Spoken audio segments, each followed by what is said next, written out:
in to the Runes and Miz Arsenal chat. I'm Runes. And I miss.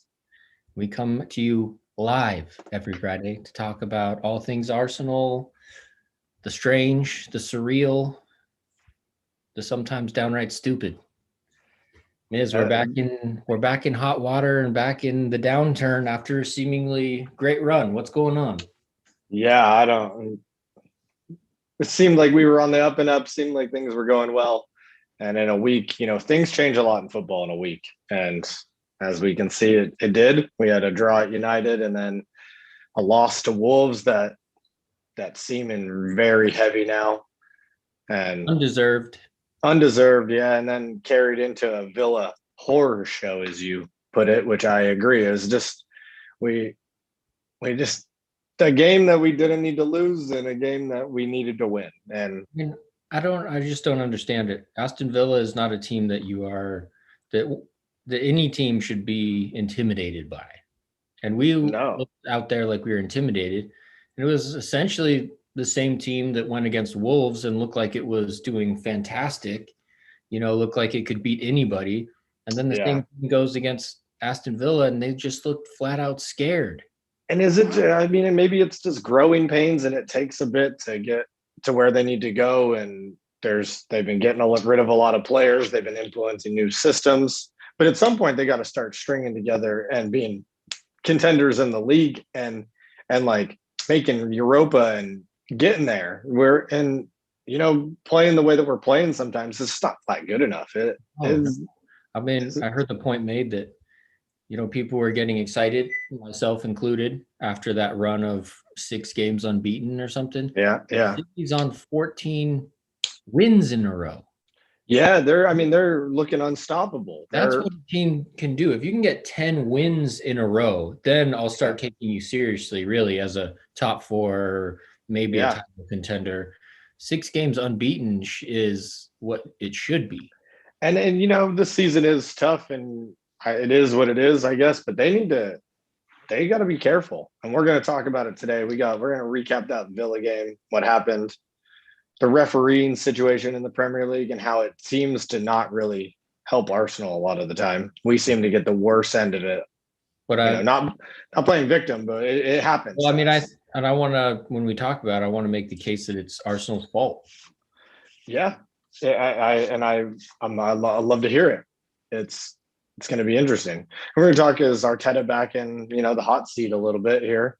Every manager this season seems to be facing some type of pressure at some point. I mean, Mourinho, they're not good right now. But it's an interesting precedent that Arsenal, by not sacking Arteta, I feel like soccer is a very insecure sport in the sense that if someone does something, everyone's like, oh, I got to do that now too. Oh, Pep plays out of the back, so every team all of a sudden starts playing has to do it. Yeah, it's like, who made that a rule? Okay, Pep did it for a reason. It works. It sometimes doesn't. But every team is like, oh, now we have to pass around. And that's what people do now. Sometimes I hate that we do that. Like I'm a fan of keeping the ball and keeping momentum and not giving up possession. But sometimes being a little more direct wouldn't hurt. Just getting it out of trouble. Yeah. Like if things are weird and you're in a weird moment, just clear it. Yeah. No need to put yourself under pressure. And if it's, you'll get punished in this league. Well, I mean, just as an example, because with Arsenal not sacking Arteta after that sack-worthy run, it's like, oh, well, we're going to hold on to Mourinho too. And, Chelsea obviously sacked Lampard, but, there's maybe a trend of like, oh, maybe we don't get a new manager, Yeah, so and that could be good. I prefer it, I prefer the stability. I want to see what Lampard was able to do, For sure. You're run of bad games and you're sacked. Like, what's the point? I'm disheartened about the Chelsea one, not even as a Chelsea fan. I liked Lampard being at Chelsea. It made it good for viewing purposes when you play Chelsea. Yeah. You beat them, you're like, oh, we beat their former best player of all time. Like they're like, as manager. Like that's totally. And as they weren't playing well, but he was always really honest and saying like, we didn't do well. Like he was critical, he was self-critical, and there's really no room for that. You force managers into having to essentially lie or always deflect blame or something, because if you admit any kind of weakness, you're going to get sacked. And it's like, does that make for better football in general? If you're changing managers twice a season, does that make the team play better? No, I feel like the stability is good for the long run. I mean, the team's only gonna, as a player, it takes time to mesh with the manager over time and for them to get the best out of the player. And that could be a couple year project like that. Well, now, I mean, look at Pepe. I mean, Pepe is only starting to find some form. Been at Arsenal a while now. I mean, Wenger said it takes 300 Premier League games before you begin to kind of settle in. So that's like what, close to 10 seasons, and then maybe you can kind of figure out your role, but then you're probably going to get injured. I mean, you can go too far in either direction. Yeah, but totally. I mean, Wenger, I think stayed. We've recapped that long. He stayed long, far too long. Yeah, definitely. So, and back to our topics. We'll get to the end part today. We're going to talk about the brutal run of games that we have starting on Sunday. Brutal. We got Leeds, Benfica in Rome at a neutral venue on Thursday. And then we got City on Sunday. And then we got Leicester. And then we got Burnley. And we got Benfica again in there the week after at a different venue. Liverpool, somewhere else. Liverpool and Tottenham are right around there. Yep. And then another Europa League tie if we get through this one, which is going to be hard anyway. It's going to be hard to beat Benfica. It's not a given. No, it's not. I think it's beneficial for both actually that we're going to be at neutral grounds with no fans. Yeah. So also at the same time, is Arteta going to play a weaker side and we'll just lose and then be like, well, that's it. I hope not, because he needs to play a strong team on Thursday. They're like treating cup games, and non-league competitions is almost like, well, it's not the Premier League, so we have to play our second string, even though we know that we're going to lose if we play that team. We lose, and then we're like, well, I guess we're out. It's like, well, we're running out of options for the Champions League, FA Cup's gone, and Europe in general, because top six is not even, I'm really bearish on top six. Like, I don't think it's going to happen. And we talked about top four, and we talked about, the potential of the squad. But honestly, with all the ups and downs, I've gotten a little sick of getting excited. And I think it's going to be 10th if we finish 10th, I think that will be a good result for this squad and this year, but it could be lower. I agree. I'm with you on that. I was pumped at some points. It's nice to get excited when maybe under promising ourselves and over delivering would be a better mindset on this, because we're not there. They're still growing. They're still learning. They're still trying to piece it together. I think next year we have a very good team, especially if they get rid of a couple other players. I think this team will grow into itself. Yeah. They've got a lot of young players. You can only imagine Saka, Emile Smith-Rowe, and those guys getting better. So I think it'll be a good project overall, but this season is going to be tough. It's going to be hard to finish in the top six. I agree. I think it's really out of reach. I think it'll be hard to finish in the top 10. I mean, when you have a game like Aston Villa, and Aston Villa was where it started. Yeah, what happened? So, I mean, we played them the first time, and that's when things started going wrong. And they just flat out beat us that first time, 3-0.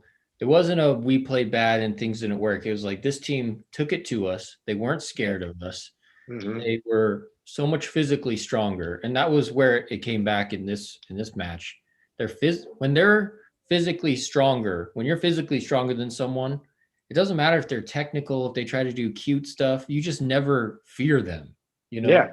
And you body them up the whole game, that you close things down that you normally wouldn't like close down. Past us. They're not strong enough physically to handle us. So yeah, they're going to be technical and they're going to have their this and that, but they never look worried at Aston Villa. Jack Grealish's legs.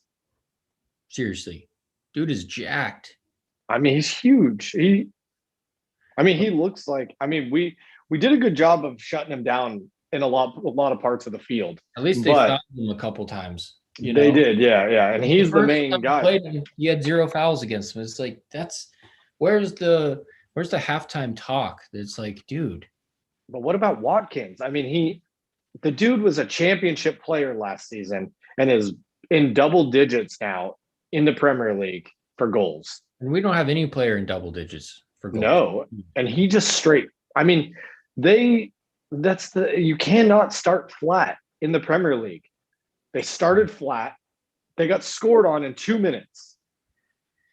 How do you from there? The game is always He's worked himself into the team where we're thinking, okay, he could be a starter.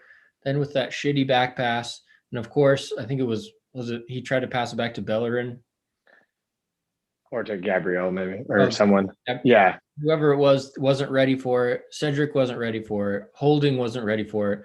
A lot of people haven't mentioned it, but Watkins ran from behind Xhaka. Yeah. Xhaka, he's standing there. Watkins runs by him, gets the ball, crosses it, and Xhaka doesn't do anything at all. Like, maybe he wouldn't have been able to get there. Maybe you could say, okay, Watkins isn't my man because he's a forward. You see a man running by you, getting onto a loose ball, and you don't make a move. Like, it's just what I'm talking about, man. He just hands around. He's like, it's not my fault. He's happy when they score a goal and it's not his fault definitively, because he can say, it's not my fault. It's not my fault. Well, and the thing is, we say this week in and week out. It's like, if you take Xhaka and Bellerin off of the field, the team is immediately better, even without them. It's true. And it's not personal vendetta. It's look at the games when they're not playing. One of the best games we played was when Cedric came in for whatchamacallit? The West Brom game. Yeah. I mean, yeah. It's unbelievable. But we have players like, do we play Lacazette or do we play Aubameyang? Do we play Pepe or do we play Martinelli? And you have one player in those situations who's one of the best players on the team not playing. But I know. You always have Xhaka playing. And like what? If you ask me, he might be the worst player on our team. He is the worst player for sure. He makes more errors. He cannot pass the ball. Like, every time he gives the ball to somebody, it's a hospital ball, or he puts somebody else under pressure.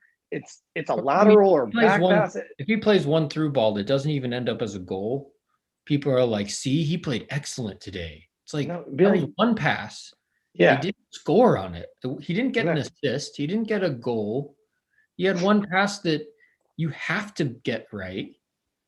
Kevin De Bruyne will have 10 of those in a game, and people won't even be like, that's just cool. That's what he does. I don't care how good his personality is or what he's like off the field. He's not flat enough. He's not good enough. He's not good enough to be in the Premier League, at least at a team that's trying to contend to be in Champions League and try to win the league.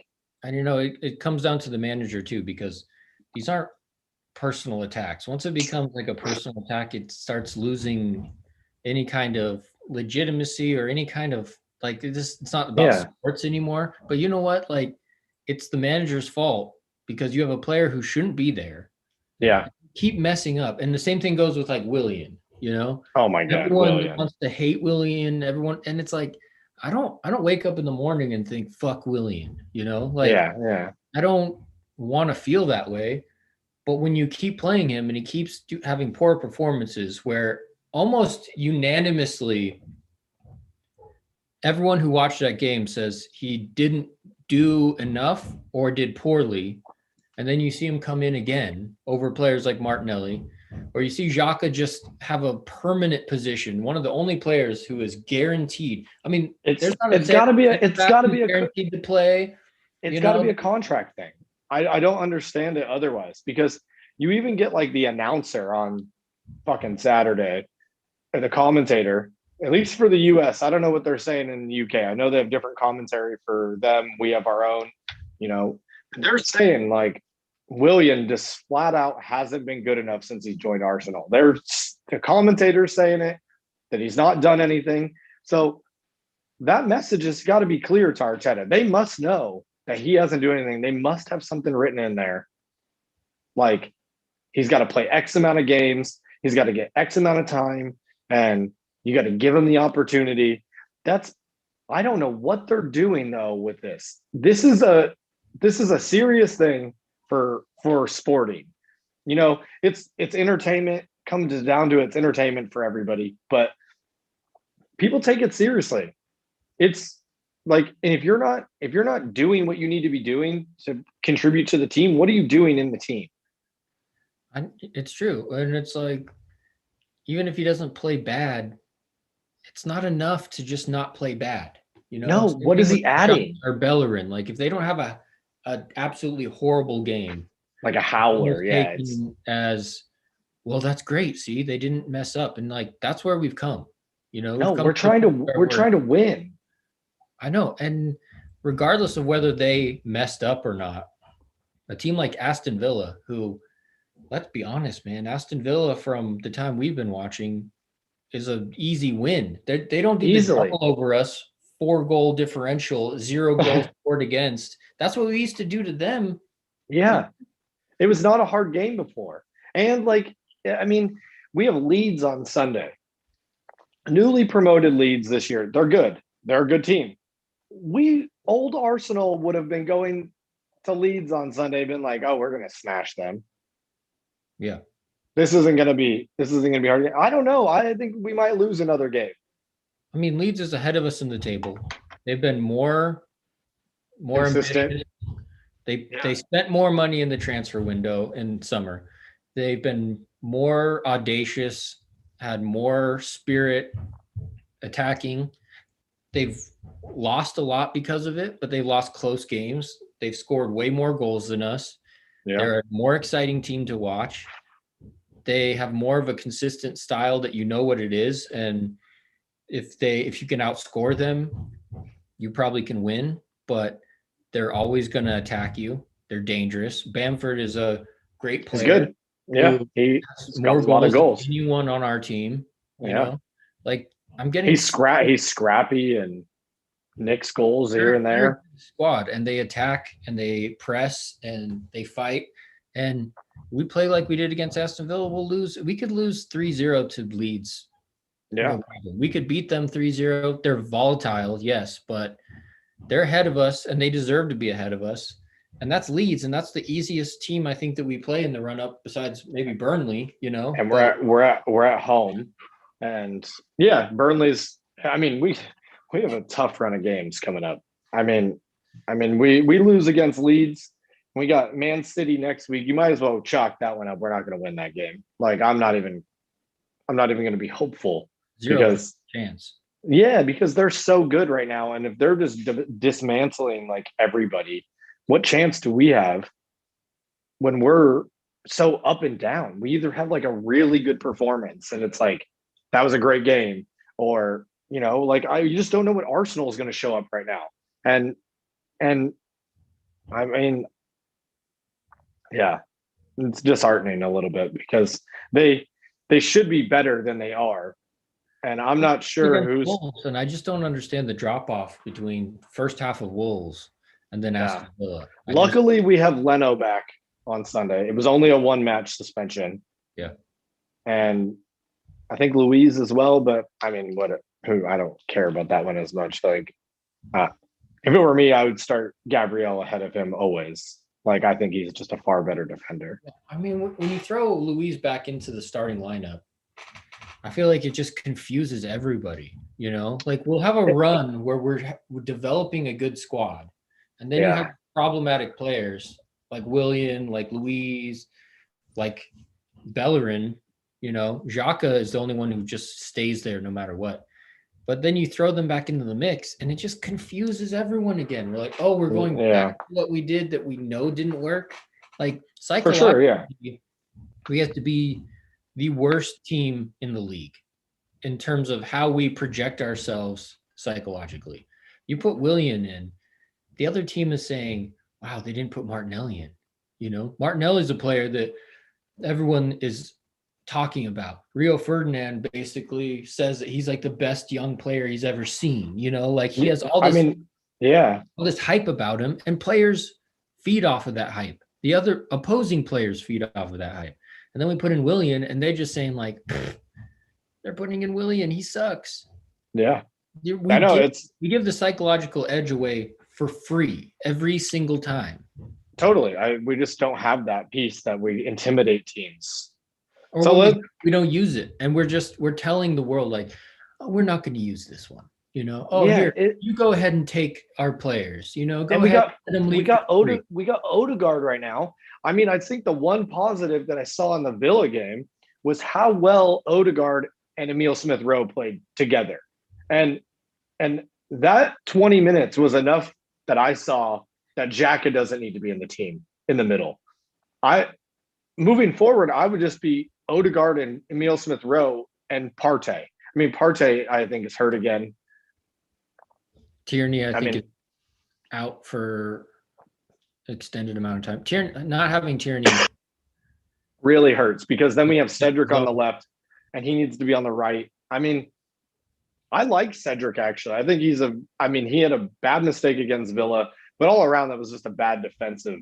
That was super flat. It was a bad start. It was a bad start. Yeah. And you can't, we've all been there. You don't want to give away that first pass that results in a goal. And you're like, God damn it. Now it's like the game is kind of away from you.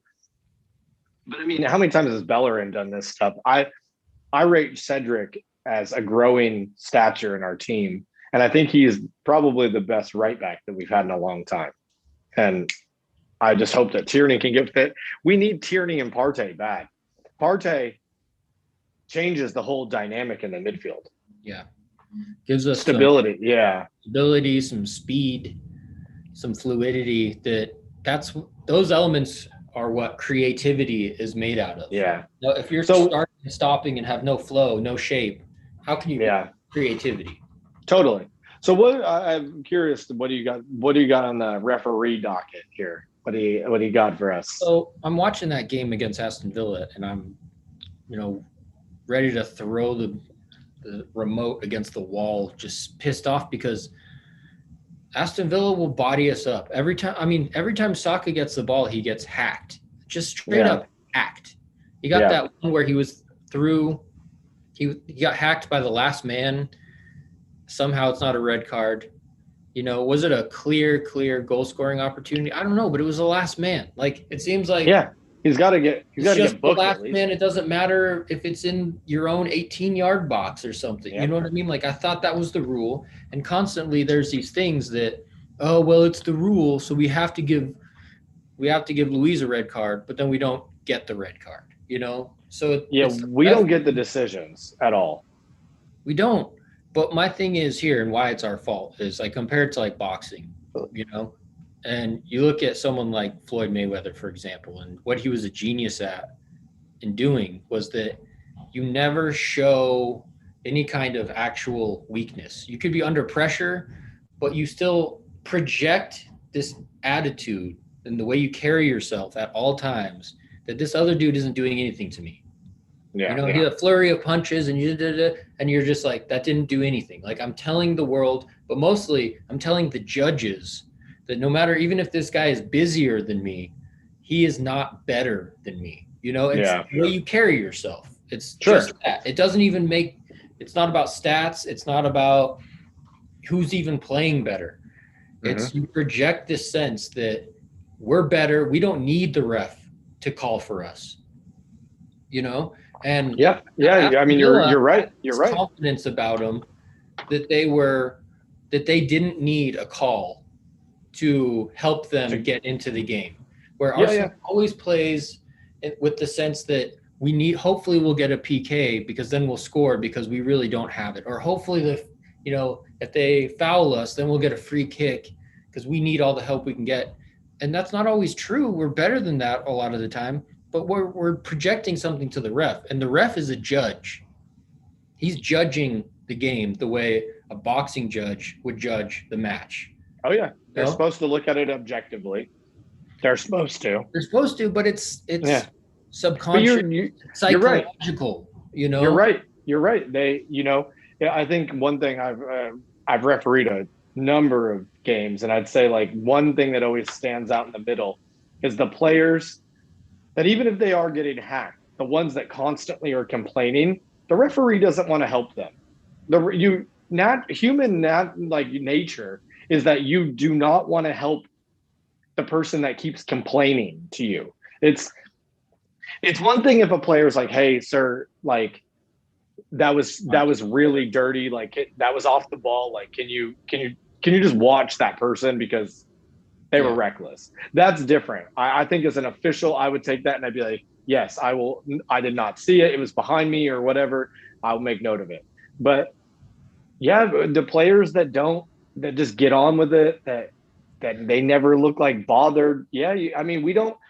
It's a mentality thing, a mentality problem and mindset that Arsenal have, that they're scared or that they go into it worried and that they don't, and that they like, they're not prepared the same way other teams are prepared mentally. It's true. And really the point is that, yes, you're supposed to be objective. You're supposed to call the rules, but there's human interactions that go on between a referee and the players. And we always find ourselves where, I mean, how many times this season have you seen the ref like fist bump a player on the opposing team? I've never seen it happen before, ever. And I've seen it like 3 or 4 times this season against different teams playing Arsenal. They just like, it's like if you join a crowd and some people immediately just kind of rub people the wrong way, where you're just kind of like, who's that guy? People come in and they're like immediately just like, oh, what's up? And already friendly. Like teams do that with the ref against it's a relationship. Always, it's like, it's just a naivete that at the professional level, you want the ref on your side. Well, and the thing is, there's only like 12 to 15 center referees in the Premier League. There's not that many. Like, and especially the top ones, Kevin Friend, Mike Dean, Anthony Taylor, Clattenburg. Yeah. I mean, he's not in it anymore, but like all those guys, like they know the players. They know their names. You're right. They're dumb if they're not trying to be friends with the referee. I know this when I used to get in the center circle with it before the game starts. The kid that comes up and is like, "Hi, sir, how's it going?" You're just have a better thing. You're like, "Oh, he kind of got clipped there. I'm going to call it." Instead of, you're getting hacked the whole time, legitimately, and he'd be like, "Play on, play on." Then Grealish would get like sneezed at, and he gets a foul. They're calling it all day long. Yeah, it's not the refs. Like, you can't excuse the ref. That was terrible refereeing. We get it a lot. But when a problem or unluckiness is a reoccurring situation for a person or a team, it becomes the person's fault. If I get in 4 car accidents, is it all in a month? Is it other people are terrible drivers, or is it? No, you're finding myself in this situation. Yeah, you're absolutely right. I think there needs to be some self-reflection going on about that whole area. The Wolves game is a prime example. I mean, Luiz has a record, and this is another thing that goes into it. Mindset of referees going into games. You got David Luiz on the field. The referees know David Luiz. They know that he has a foul in him. They know that he has a red card and a penalty in him. Was that a penalty against Wolves? I think no. Watching it back many times, I think they made a terrible decision. Yeah. It was a terrible, it's not a red card, nor alone is it a penalty. And so but the referee saw David Luiz run behind the defender, the guy fall, not score. Yeah. I mean, referee, it's like, oh, is he capable of doing that? Yes. Has he done this before? Yes. Is it plausible that he did it again? Yeah. So all those things, he's gonna go for it. And it's clear that you can't count on VAR lessen that human impact. I'm human. over VAR. Yeah, it is. I've hated it from the start. Yeah, it was fine in the It was fine in the World Cup how they did it that first time, and then they added all this other bullshit to it. I mean, it should have just been like goal line technology was all that we needed. That was all the we main needed thing, because there was some clear ones that would pass the line, but they like the wouldn't Lampard one that was like very in, that like bounced in and bounced out. It was like, yeah, that was a goal that didn't get counted. I mean, there's been a number of them, but like, that was all agreed. Yeah, offsides are going to be called and not called. There's going to be some mistakes, but clearly that's part of it. Mistakes, and it's more frustrating when you have instant replay and you still make the mistake. It's just like, or you call a handball because someone ripped a shot and it hit your hand, and you're like, fuck. I mean, the handball rule, I mean, it didn't need tweaked either. I mean, in an unnatural position and it stops the flow of play, that should have been, yeah, sure. If your hand's up, yeah. If your hand's down, if you try to do the best and your hands you can't remove them from your body. No, or if you turn your back and go like this, yeah, and the ball hits your hand, that can't be a handball. Yeah. It's like you're not looking. That's not worth giving a team a free goal. There needs to be some, I don't know. I'm not a fan of VAR in its current state. I think I hate the offside part about it. Like we discussed it last week. I think like how ridiculous is it that we're drawing a line on the field that the referee was supposed to notice this much of a difference in the foot being a little bit past and the hand not doing it. It's just like, come on. There was some leeway there anyway. It's not in the goal. It's in the lead up to the goal that happens sometimes 2 or 3 plays before the actual goal occurred. Exactly. And like a 3-inch difference in general shouldn't change all that much while they're even. I mean, you were taught as a child and growing up, like how to run the trap. If you failed at running the trap and you get beat on it, there was just this always danger that you like put your hand up. It's not offside. I mean, you're bad as defenders. That was part of the game. Yeah, it was. It benefited. All rules should benefit the scorer. Like we talked about last week, we're not trying to make soccer a game where there's less goals. Yeah. That's not going to help popularity. So, I mean, this leads us into our next topic, and Arteta being, this seemingly not under pressure at the moment, but it could mount against him as every week goes on right now. And I think they're going to stick with him no matter what. And here's my worry. I think they decided already that no matter what happened, they're not going to sack him probably for the foreseeable future. But, I think he even gets the window in the summer, and I think that he gets next season before is that if we lose 5 out of the next 7 games, I feel like they'll shit their pants, they'll be cowards, and they'll say we have to do it. They'll buckle under the pressure from the outside, sack him, and then this entire sequence has been a ginormous waste of time. That's my fear, because if he loses 5 games in a row, for example, which all of the games that we have coming up, we could lose. Or lose them. Yeah. Yeah. If we lose you're not wrong. I mean, I feel like they'll shit their pants and they'll get scared and they'll say, we have to, I'm sorry, but if you have 2 portions of a season where you go on a 6-game losing streak, how can anyone justify keeping? Hopefully, I'm just hoping that they've, I'm always trying to be an optimist, I guess, but I hope that they've learned from that bad spell before. I think the Villa game and the Wolves game, 2 games that could have gone vastly different. Wolves, I mean, that one is just unlucky and not a game that we deserve to lose. And so maybe they'll wise up a little bit. Maybe we won't have a dire run, but I think you're right. I think that he's facing some pressure that is going to come if they lose a bunch of games. I totally think that the team has let him down. Like against Villa, the team let him down. Like sometimes he puts players out there and they flat out let him down a lot. Willian is garbage. garbage. I mean, why is he playing him ahead of Martinelli? Like it must be playing him at all. Why? I gotta think it's a contract thing. I mean, I've been hearing this for a long time, and they've said it like on AFTV and stuff. Those players like Ozil had shit written into his contract that he had to be on the bench or on the field for X amount of games.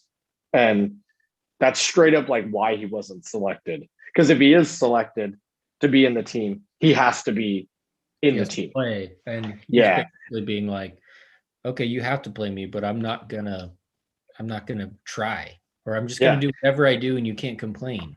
I mean, Willian is turning out to be the worst bit of business that we've done in a very long time. What was seeming as like this utility player that we were picking up is this guy on 200,000 pounds a week that is fucking terrible. I don't know what he did at Chelsea and how he was better there, but he is god awful. Like, the psychological aspect of it. Chelsea basically said, we're not going to renew your contract. You're free to leave. We don't need you. We don't want you. And so what do? We once again, we reward failure with an outstanding contract for someone who's in his 30s and hasn't done well. He's rewarded for it. Yeah. Was Mourinho right that Wenger was a master of failure? I mean, in a way, it's kind of true because he really. There were some decisions that Wenger made, and this whole attitude that we're still trying to get rid of. We're still in it. Like changing the culture of the club and like not rewarding failure. I think that he started that. I am hopeful. The reason that I don't want Arteta sacked, and I've been feeling this way since like the beginning when he came in. I like Arteta's general like direction that he wants to go. I think if he is successful in what he wants to accomplish, we'll be very good.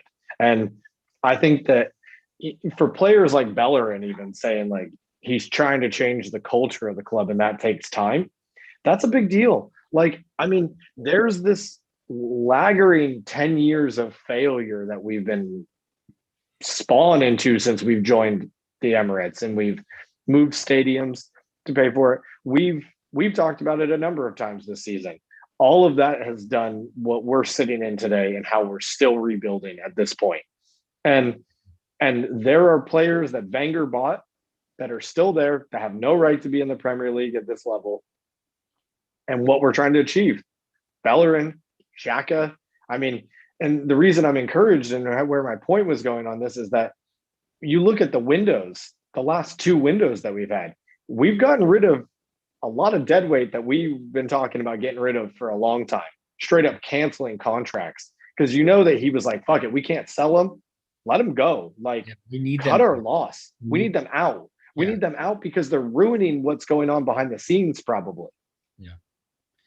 Yeah. Which leads me to another side topic, really, did you see the stuff about William Saliba? Yeah. I mean, he played like one game and Arteta was like, you're not good enough. Well, there's a thing about him videotaping one of his teammates whacking off in the dressing room, which is. Oh, I didn't see that. There's some weirdness about that. That's even separate and unlucky. But also, it's becoming this disease with Arsenal where we're handling our PR in the most amateur and hurtful way. Yeah, I mean, Saliba's straight talking shit and he's on loan. I know. His future's probably done at the club. For me, if I'm Arteta, and I feel like Arteta is very much this way, whereas like if you talk against the club, you're out. I'll never play you, and that's what he pretty much did with Ozil. Yeah. No, and he never said it. He never said it like that, which I wish he would have said it. I wish he would have been like, what he's saying goes against what the club is saying. He's talking for himself, not for his team or his teammates. He can't play for me when he does that. You're talking shit about your employer. Like, yeah. You just can't do it. It's like you can't be like, oh, acceptable. It's fuck a my boss. Business. It is. What are you doing? You're on loan, and then you're saying fuck my boss. He's dumb. I think William Saliba might be a little dumb. The article that I read yesterday was like he was in the media saying like Arteta saw him play one time and told him he wasn't ready yet and he needed to go on loan. And Saliba took that as I'm not good enough to play for Arsenal. He didn't give me a chance. Dude, you're 19 years old, like going into the Premier League. You're going into the toughest league in general. If the manager doesn't think you're good, ready or good enough, there's probably a reason for that. Yeah. Playing center back in the Premier League might be the hardest job in soccer. Yeah. Yeah. Because your mistake, your ratio for error, your margin for error is so low that if you do something wrong, you could give up a goal very easily. Absolutely. It's almost like absolutely. Yeah. Almost. But you have to actually play out on the field. So which I don't know why he's I mean, come on, man. I mean, I know you got like a decent deal and you had hopes of like breaking, you had a dream of breaking in on your first season. But like, if you just look at what's going on in general with the league, a lot of players get loaned out when they're young to go get experience. They're like, go get experience, leave for a little bit. But he's out there talking shit. Like, I mean, I just don't think he has a future at Arsenal anymore. I think he's probably done. I mean, I don't understand really. When you have like David Luiz, you have Holding, who is suspect. Yeah. Gabriel was doing well, but that second center back is a problem, maybe still is. I mean, we haven't really found a pairing that we're like, those are our guys. Yeah, those two are the starters. I'd say Gabriel and Holding probably, but I'm not hyper confident about Holding. You know, no. I still kind of feel like Pablo Mari did well, but the dude is another situation at Arsenal where you play a few games and you're kind of improving, and then I don't know what happened to him, and maybe we'll never see him again. You know, what happened to him? Like, they just get crazy. We've always been, I don't know what it is, and maybe it's what we've been talking about. The fitness needs to get better, and maybe that is something I'm hopeful about Arteta. Like with a full preseason this summer and a full window. I mean, they didn't get it last year. Arteta won the league at Man City. He knows what it takes. Those dudes are on far different scales. So he must be seeing that coming to Arsenal, being like, they need to bulk up and get stronger. And especially because you look at Pep, his first season, I think he got 4th place, I want to say. Yeah, they didn't do very well. Like he was like shell-shocked a little bit. And what did he do after that? He spent $200 million on defenders, and every person he's bought since then is a beast physically. Yeah, like, they're big. He realized that I think he underestimated the physical presence of the Premier League. So he's like, you can't just play like La Liga where you have these hyper-technical little guys running around. They have to be hyper-technical and extremely strong. And even the little guys, you look at like Bernardo. Foden, Bernardo, Foden, Sterling. I mean, Foden. Gundogan, or David Silva was the primary one who was like, you kind of see him and you're like, oh, he's kind of short or something. Then you look at him and you're like, dude, I feel like if I saw him in real life, I'd be like, holy crap, this dude is big. You know? Yeah, there's all no like small players, no small players, no weak players. That's why I hope that they can get through this season, whatever it means. And I hope that he gets a full summer, a full preseason to like really implement what he's trying to do on the team. Because I think there's good stuff to come. I think we just gotta ride this wave, and we need to get rid of these fucking lackluster players that aren't helping the team. Yeah. I mean, Xhaka. I'm not Arteta out by any means, because the question then becomes, who do we get? I don't think we get anyone better than Arteta. And it doesn't help, and it's a rebuilding, and it's a new this and a new that, and it's not good. But you also have to perform and get results to a certain degree, because they might have no choice but to sack him the way it is. Yeah. And this, I hope that they're just trying to make better decisions moving forward on contracts and players and what they're doing, because this whole like shit like Willian and these types of situations needs to change, because it's just like, and this systemic problem, I was thinking about it too. It's like you have Ferguson, who Beckham talked back to him and got sold, he was out. You have like Pep Guardiola, who he can come into a team, any team, and because he has the full backing of the board, true backing, where they're like, if he asks for a player, there's a good chance that they'll get it for him, no matter what the cost of that player. Yeah. He can come in and be like, if you're not good enough, you don't do what I say, you're fucking out of here. And people believe him because the board will give him the resources to replace them. He came in, and that Manchester City team had won the league recently. You know, they were considered just as a good team as they are now. And he came in and upended everything and put the fear of God in all of them to where they're like, fuck, dude, I'll get sold. I'll be out of here. He got rid of tons of players that were good players. Yeah. Yeah. But he still does it. Like Stones. I mean, Stones is a good defender. That dude's on the fringe. He doesn't even play. Yeah. I mean, and they believe it and they're afraid of it because they know it could happen. But what's been happening at Arsenal is you get fucking these 19-year-olds talking shit in the media. Like, still Guendouzi. For me, Guendouzi has no future at the club. I know he's done. He's a shit talker. He has a terrible attitude. He said, and he said they're having the same problem that Hertha Berlin. Is he? Yeah, he had like some whole thing like a few weeks ago where he was like causing shit off the field. That dude is just a calamity waiting to happen as well. Seriously. He's just a sideshow Bob. He doesn't get it that he's decent for someone his age, but he's not really that good and doesn't score and doesn't get assists. If you're a midfielder, I don't give a fuck, dude.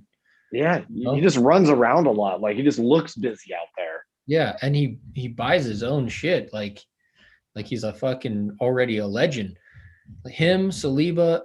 I mean, it started with Ozil. You have Mustafi. You have players talking shit and feeling like they can get away with it because they know that Arteta's hands are tied. If he had free reign, I think the team would look a lot different.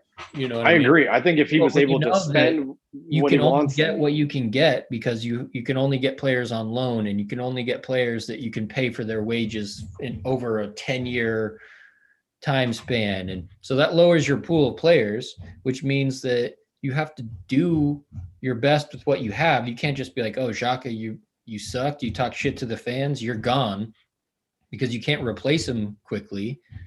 You know, and then it just builds confidence in all the wrong areas where you have these players openly feeling like, obviously Saliba didn't feel like he was nervous about having a one-on-one with Sky Sports and basically talking shit about Arteta. I mean, yeah, it's ridiculous. I mean, what was he thinking? Like, yeah, like what? Oh, Arteta's gonna be like, you know what? I was wrong. You're 19. You know, yeah. I've played professionally at the highest level. You're just getting started there, guy. Yeah, I've coached a team that was maybe one of the best teams in the Premier League ever. Yeah. You're 19, just getting started, trying to say that you know what's best and you're smarter than I am. That he should have just played him and just got on with it and just no. I mean, I don't think that Arteta's that way at all. Look at Saka and Emile Smith-Rowe. They are both young, emerging talents. Emile Smith-Rowe is just in the team now. Like, I mean, he had that one game, played very well, and now is starting and playing the entire game. Yeah. He got subbed off at like 60 minutes a couple times while he was building his match fitness. Now he is finishing the match. He looks a stable fixture in the team. I like him. I think he's good. Same with Saka. I mean, they're both playing the whole game. So it's not an age thing. If Arteta saw him and was like, dude, that dude's touch is fucking garbage, or he made a mistake, he has no vision on the field, there's something there. Man, I wish I knew what it was, though, because, you know, it was weird when he didn't start the first game of the season at Fulham, and we never found out why, and we felt like it could only be for a reason other than footballing reasons. Then he goes to Nice, and he's having good games. He's gotten man of the match. Like, I felt like he was good enough, especially when there was a long period of time when we still don't have a solid starting center back lineup. You know what I mean? So you're like, is Saliba really worse than fucking Mustafi, who was getting put in there? Probably not, but probably there's all these why is Mustafi getting on the field and Saliba was just flat out decided to be not ready. Like I something. think there's like a yeah, maybe they didn't get on either. Maybe they didn't like him. I mean, you gotta, like we were talking about the referee stuff. I mean, you gotta make friends with your manager. You gotta like be in good graces with them. You gotta like, I mean, he's gotta like you as well. He doesn't need to like you personally, but he needs to respect and know that you're gonna do what you need to do out there. Yeah, and he needs to feel that you respect him. Of course. And Some young whippersnapper who's talking shit and act like he doesn't respect the coach. That's not how you get. That's not how you get PT. It's just he's not gonna come. I will be shocked if he's still on the team after the summer. I say we sell him, sell Guendouzi, sell Terrell, sell Ainsley Maitland-Niles, sell Bellerin, sell Xhaka, and right there, if we can't get $70 million out of those players, and with 70, I think we can get 2 players that will. Yeah, we don't need that many. We don't need that many more right now. Yeah, we need the fringe players gone. They're talking about buying a left back to give Tierney cover. Yeah, we need that. We're gonna need another right back to give Cedric cover. 2 right back, and 2 right backs wouldn't be too many, I don't think. No, and we're gonna need another midfielder, and maybe another forward. Yeah, I mean, and it's more so it's like we were saying before, like it's more not playing bad players than a desperate need for good players. Yeah, because when they don't play Xhaka and Bellerin, the team's immediately better. Yeah, there's just a flow. It's more free. You feel like, okay, with this, we can work with this. Yeah. Unfortunately, neither one of them get hurt anymore. I don't know. Bellerin used to be out all the time. That was a good thing for us. He needs to go to like Paris and prance around Fashion Week and go do his own thing. He's got those little he's so tiny. He's so tiny and like or what about this? What about fucking Joe Willock scoring on his debut for Newcastle? Of course he did. Of course he did. And that goal that he scored, I watched it. St. Maximin ran down the byline, crossed it back. He was there to tuck it away. Why doesn't that happen at Arsenal? Why didn't he ever score a goal like that for Arsenal in the league? He scored a goal like that in the Premier League as a starter for Newcastle, yet never, ever did it for Arsenal. He would be I don't know the answer to that. And you wouldn't even know what his actual role was. Was he defensive? Was he attacking? He would kind of just float around and do nothing. And then he goes to Newcastle and they're like, you're a center midfielder. Get in there for the crosses. He gets in there for the crosses, scores a goal. Like, I feel like we moved away, and Arteta's to blame for this, so far from just fundamentals and basics that it's like, just do the basics. Yeah. You know? Like, when players feel like they can play like a normal game of soccer, then they actually show their quality, where I felt like for us, he always felt like, oh, I got to do something. I have to be doing something. And then he ends up doing nothing at all. And maybe that's that like Pep style too, because like Pep very much will be like, you need to stay here, do not move. Yeah. If you move, micromanaging players like in FIFA, which I don't like that. No, I don't like that either. I mean, you playing freely is way just more fun in general. And you find flow, you find rhythm, and every player wants to work in and have an area that they're trying to exploit. And that's just a natural part of the game. And if you're Pep, where you can establish where this is how we're going to play, and then the players start doing it on their own, which is the form they found recently. Oh yeah, no, they're just dismantling teams. The best. But when you can't even control locker room and you have youngsters talking shit in the media, you're not really at that situation where you can play the game like it's FIFA, you know, and maybe stick to the basics and be like, if you're a center mid, crash the box. And if you're a winger or an outside defender, attack the byline and cut it back, which is something that we still can't do. Like, we can't pick someone out He literally beat someone down the line, picked someone out, score. Yes, and he has something to prove on loan, just as like Jesse Lingard got a brace for West Ham after leaving United. He didn't play at all at United this season. Yeah. Goes to West Ham, scores 2 goals right off the bat. I mean, that's always one of those things. But I don't know. Joe Willock is good. He's one of those players I think that we could keep or not keep. I like him, but same thing with like Nelson, like, and same thing with almost everybody, really. I don't feel like we found the right formation where everyone is doing what they do best. There's always sacrifices. You always throw someone in a situation that they're not totally comfortable with. You got Pepe that they keep putting on the right, even though any idiot can see that when he goes on the right, he does nothing. But when he's on the left is when he plays his best. But he scored goals recently. So and so's injured, so we have to play you on the right. No, you don't. But we stick to the plan, and I've just seen how many coaches have stuck to their guns and been like, know what, I'm not changing my formation, and then fallen on their sword, Yeah. I mean, it's a shame that we don't have like a multi-dimensional like that formation. Like, why can't we play 4-4-2 sometimes? Why? I mean, just like, why can't we play just play like something that seems natural at first glance? If tactics go out the window, if someone gets injured or you lose a player, or someone's suspended, why can't you just be like, you know what?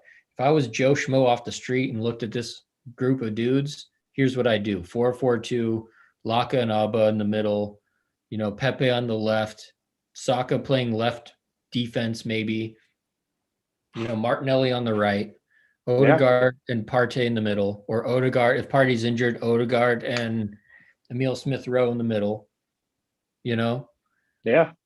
Gabriel, Holding, Cedric on the right, Tierney on the left. Like, why can't that work out? Why can't you do that? And we have a tough game on Sunday. We got Leeds at home. Not that it matters. I'm guessing that fans might be coming back soon again in the UK. They're really? Probably getting close to.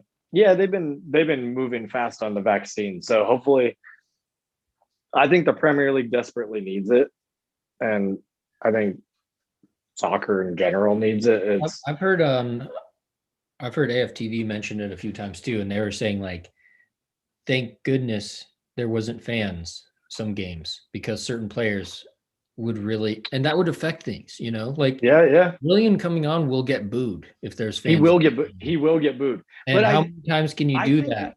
I think that's necessary a little bit. No, Arteta would hear like nobody rates him. Yeah. We don't like him as a fan. I don't like him in our team. They're doing it out of some spite for these people personally. Everyone as a fan wants. I want Willian to go on and be the next Coutinho. Of course, I would love. Yeah, I would be fine. Yeah, I mean, I was pumped on Willian after the first game when he got 3 assists in the very first game against Fulham. I was like, damn, you started your career at Arsenal with 3 assists, and you haven't done fuck all since then. He hasn't got 1 assist, no goals. I think like only 1 shot on target. He hasn't imposed himself in any game. He loses the ball a lot. He slows it down. I saw a stat that he had he had the same number of turnovers in 16 minutes as Partey did in 74. Yeah, it's just like, dude, he's not adding to the team at all. He's actually hurting us. No, I don't know. Same thing. And we have a throw on Xhaka. Like, what is he? What is his thing that he does? Tell me. Like Smith-Rowe, right? What does he do? He passes. He defends. He's all over the pitch. Yeah, he has good. His touches are good. His pass completion rate is good. He scored a goal. He's gotten assists. Like, I can off the top of my head name what he does. And if you're a coach in the box, if you're a coach, I think a big part about this, and this comes to your previous statement about mentality, is Emile Smith-Rowe has the kind of demeanor and mentality that I would want in my team. I want somebody that when they step on the field, they mean business, that he's a very shy and nice person to have off the field, and there's been a Sky Sports wrote an article the other day. They're like, hey, what's he like off the field, and who is he? And they described him as this like shy, keeps to himself, doesn't have a ton to say, like. Yeah. But on the field, he is a beast. He means business. It's transformed who he is. He's not scared. He's not timid. And he's you not want that. Like, I'm just kind of. He jumps right in there, gets in the mix, works for the team. And honestly, another player that reminded me of those same qualities was Martinelli. Yeah, he's the same. We haven't even seen what his range of skills I think that he comes on and he has that where he's not timid. I think he struggled a little bit recently. I think he coming back from that knee injury, he had that injury, that ankle scare. I just think that he's out of rhythm. I don't know. I hope that he finds his form and gets into it. He's a real monster when he's at it. I like him in the team. I like what he brings to the field. Any game that we had a Martinelli in the team, immediately more dangerous. Totally. I mean, even if he's not scoring, he's disrupting things. So hopefully he plays on Sunday. We have a ton to talk about coming up in the next few weeks with all these fixtures. We have a busy, like next Friday, we have to recap Leeds and Benfica. Yeah. And City. Both of those games. Who are we home in the first game? I don't know how to tell who's. Yeah, we're playing in Rome. Was it Rome or I thought it was Greece? But the first one's Rome and we're away, and the second one is in Athens and we're home. It has to do with the COVID travel guidelines, I guess, that they're for quarantine reasons. Yeah. Yeah. Which I don't understand the difference of Rome and Greece as opposed to Portugal and England, but I don't know their rules. So I don't even want to make a prediction for Sunday. No, that's Leeds. Leeds is a volatile game, I think, no matter what. We tied them 0-0 last time, right? Yeah. Making predictions too, as we've said, is pointless. Because they can be literally if you can be the team that played Wolves in the first half and then the team that played Aston Villa. We don't know. That's literally two different teams altogether with a totally line. Yeah. So yeah. Honestly, I hope the sooner the season ends, the better for Arsenal. If we can get out of it, stay in 10th place, have another little mini run of form, and keep the blood loss to a minimum, that's our best hope. And then hopefully, because they need to rebuild. We're 22 games into this now, and we got 16 to go. And things are only getting hard. They're only going to get harder. You have players like Aubameyang coming to the end of his time here, regardless. 2 more seasons after this. That's, you have Lacazette, who we still don't know what we're going to do with. It looks like he's going to leave 3. Yeah. And Aubameyang, re-sign him again. Yeah, and Aubameyang scored a couple goals and then was out for 3 games for his mother's issue where she was sick, and now he's back. He didn't really play last week. I don't know. It's just like he hasn't been on it. This is a really weird season in general. I think we'll remember the 2020-21 season very much, because it's dude, it's crazy. It's so close. It's funny. We're here being doom and gloom, and we had a couple losses and the season changes. We could still make Champions League somehow. Mathematically, it's still possible. It's just I don't think it's gonna happen. Yeah. And all these teams have a bad run of form in general. Man City's already gone through theirs in the beginning. Now they don't look like they're gonna lose any games from now on. They're going to do the domestic treble again. I think they might. Tottenham in the final of the League Cup, and Tottenham is in crisis mode, I would say. Yeah. Well, they can't score. They don't have any creativity going on. They're not going to be they're not going to pull the same trick they pulled on City in the beginning when they beat them 2-0 with just parking the bus in the counterattack. Pep is going to be full on prepared for that. And they're not going to be able to hang with the players with the ball in possession. They're going to get spanked. And they're in the quarters of the FA Cup, but every team left City can beat, and they're going to run away with the league. So they're going to, I predict a treble for them. They've sorted it out. They could win Champions League too. Truly. I mean, Champions League, I haven't even really thought about because there's no real team that's announcing themselves. Like even Bayern Munich, I guess they're as good as they were and they'll always be there. There's teams that will always be up there, but I mean, City with ambition, if they do the quadruple. Well, you like usually Barcelona would be in that mix, and I don't, Messi's leaving in the summer. That's seems like a foregone conclusion. There are all kinds of rifts going on at Barca. They're not good right now, and Real's struggling. Yeah, I mean, this is City's year to win the Champions League. If anybody could take it, I wouldn't think that Juventus is going to do it. They're not good enough, and PSG is okay, but I would if City got to play PSG, I'm going to put money on City any day. Yeah, and City, you see them with the confidence, that they've absorbed 2020. They've absorbed the effects of the pandemic, and now they're playing the way they really would play. Yeah. In a regular season. And they're the only team that's really been able to get there. Every other team is kind of like Liverpool is just threw the playbook out the window.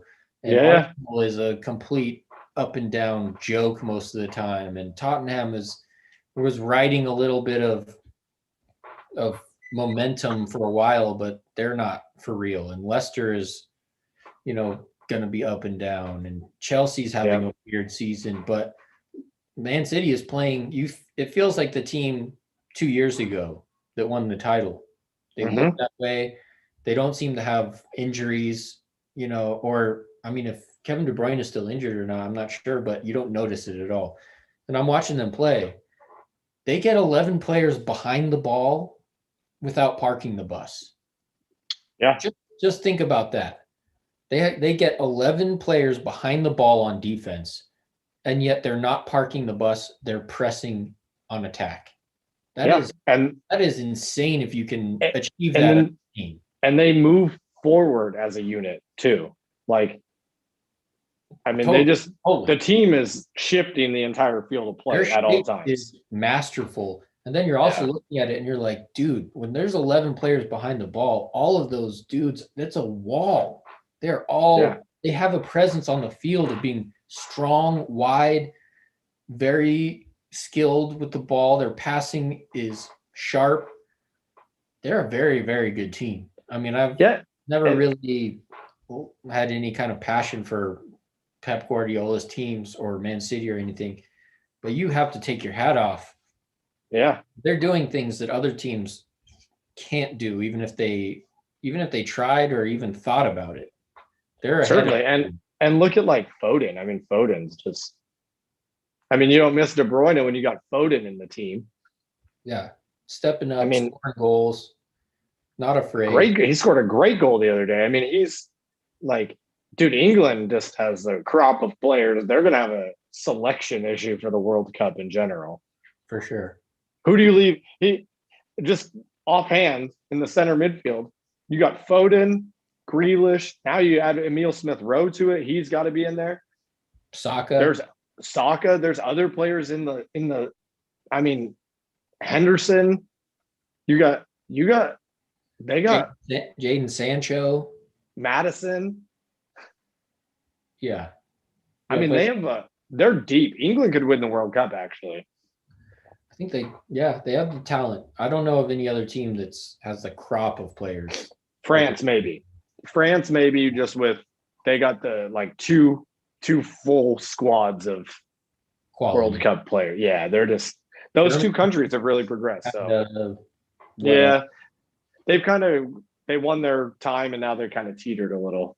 So We went a little bit over today, but there's a lot to always discuss. I think that we could probably talk 8 hours on this easily, and for sure. And maybe we'll just do a transfer deadline day at the end of the summer, and we can talk longer or something. But we're back into the hot seat with Arsenal, and I feel like they got to get results. I just feel like I've been tricked, I truly got excited a few times this season, but really when you look back on it, you're like, this is the worst season I've ever, like seeing us 10th has become normal. And I remember when we slipped into the 4th place, kind of like after I had this feeling in my stomach, of embarrassment and worry, you know what I mean? Was like 4th place. Remember, it was like a trophy to get 4th place. It was like you're in Champions League. It used to be, because when the Invincibles were doing their thing, like Everton was 4th place, and you gave them a 0% chance of winning the league. So it's like, if you can't win the league, what's the point? And then now we're in 10th, and it's just horrible, man. That's why maybe, I think we got some rebuilding to do. And, like Liverpool, when Klopp took over, he was way more experienced, but they struggled at first. It took them a while to start firing. I hope that they just give them time. I really hope that they can pull this together, because I think long-term wise out there who's going to do any better, to be honest. Yeah, right. And then I don't want to start over again with another manager. I don't want to have to go mentally through that as a fan and be like, we got a new one again. I didn't like you. I didn't like Emery. I didn't like what he had to say about the team. I never liked his ideas. I never saw the team they never seemed like a team. Yeah. I think the one thing is, when this team starts to win and they win, they look like a team. They look like a family. That's true. And they seem to love Arteta, the players. They do, yeah. I think they do. I think he probably behind the scenes is nurturing and trying to manage and trying to get them to grow in stature. I think that, I think you're right. We need to get out of this season, this crazy pandemic time. And I think there's hope on the horizon, hopefully. But it's let's see. We got a tough week. March, April, May. We got 3 months of toughness. We're going into the title league right now. We got a week of toughness. Leeds and Benfica, and we'll be back next Friday. Yeah. To recap it. Hopefully we got some good news. I hope. I don't even want to give any predictions. I'm just going to be hopeful and sit there nail biting on the couch. Hopefully you see, every time I watch Arsenal play, I just hope to see an exciting performance, and they're disappointed or they live up to it. So it's one thing if you lose and you played well and you tried. Villa and Wolves, crap. Yeah. Crap in general, and just not good enough. So, well, come back next week. We'll be at you live again, as always. Have a good one. We got you too. And good luck, Arsenal.